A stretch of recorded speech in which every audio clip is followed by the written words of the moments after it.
Hey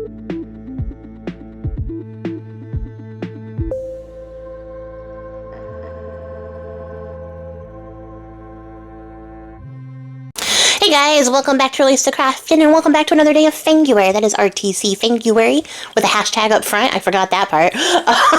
It is a week-long junk journal ephemera challenge where we're making vampire inspired things. So if you're just joining me, there's a whole playlist linked down below. You can see all the other stuff that we made. Well, by we, I mean me, and then all the other people participating in the challenge over here on YouTube. And if you want to see what everybody else is making on Instagram, go check out the hashtag rtcfanguary over there. So, continuing my trend of making grungy-looking watercolor paper tags in the shape of a coffin, I am now playing around with black ink to get some fun layers, knowing full well that I'm going to cut this out, getting annoyed because there's red ink on my finger, which picked up, once again, it got wet onto the tag. This is going to be a running series, for the entirety of this challenge, where I get inky fingers in places that it doesn't belong.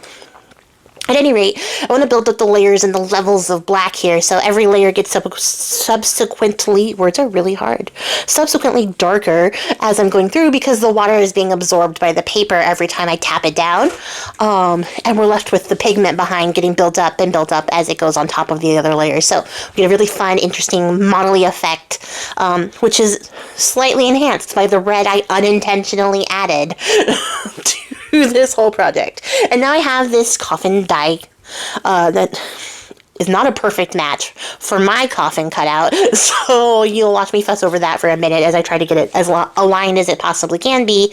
I'm going to cut this out. We're going to make a door. Why? For funsies. I wasn't even going to keep the door part. I was going to just make it a window. But then I was like, you already did a window, and now we've done a door. Will I continue to do other parts of the house as time goes on? No. No, I will not. Windows and doors, that's all I got here. And I'm going to ink around the edges to get rid of those white lines. And then, what do? I realized that I can make this a door. This is the point where I was like, oh yeah, this could be a door. And so I just like to ink up the backs, to get rid of the white color back there. It's unnecessary. But a level of detail that I can appreciate. And then I get some bats out. Why? Because I'm going to put bats on this? No, because they're going to be bat wing tinges. That's what we're doing here. So I get two that are the same size, and I glue down one of their wings, because if you can make a hinge, why not make a bat wing hinge? Right? So yeah, now we're going to do that, and then we're going to glue the other side of the bat to the inside of our little frame there, so that we have a proper hinge for our little door. And then I have a little piece of acetate that I'm just making sure I'm going to cut down to the right size, and some alcohol ink in actually the color watermelon, which is hilarious because it's very red. It's not very pink to me, but it works. So there it is. There's the alcohol ink. I was like, where is it? I'm going to attempt to splatter this in a blood splattery way, and then just sort of mess with it a little bit so I can get a more splatter, less perfect circle effect.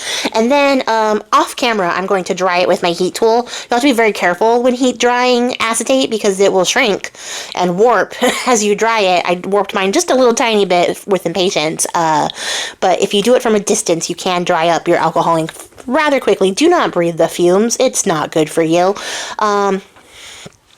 I used that 2-in-1 glue to glue it down, and then decided to test out said glue on my image, my background image, and then accidentally transferred that glue to the image, so I had to stick it back down in the place that I tested it, which left me with this big old white gap on the bottom of my photo, which made me very irritated. But I covered it up with some flowers, because she's the innocent. So flowers work, right? And we don't have to talk about how I made a mistake and wasn't careful with my stuff, and now had to come up with creative ways to fix my errors. I know what you're talking about. I deny all of the charges, Your Honor. And so then, once I get everything stuck down, I'm going to trim away the excess. So we have our innocent in her little frame there. And then I'm going to make sure that that photo sticks down too, so it doesn't go anywhere once we stick all of this together.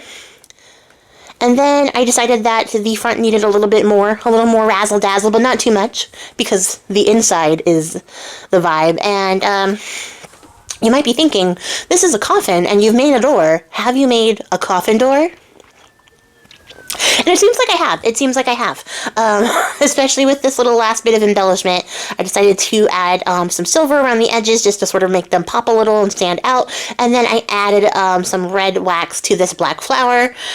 so that it would have like a very interesting, visually appealing cover design for our coffin, our little casket there with its bat hinges, and there's our innocent inside. And that's it, you guys. That's what I made today. So come back tomorrow, see what we do for day 6 of hashtag rtcfanguary. Don't forget to check out the playlist down below, and I'll catch you guys in the next one. Till then, guys, happy crafting. I appreciate your faces. Goodbye.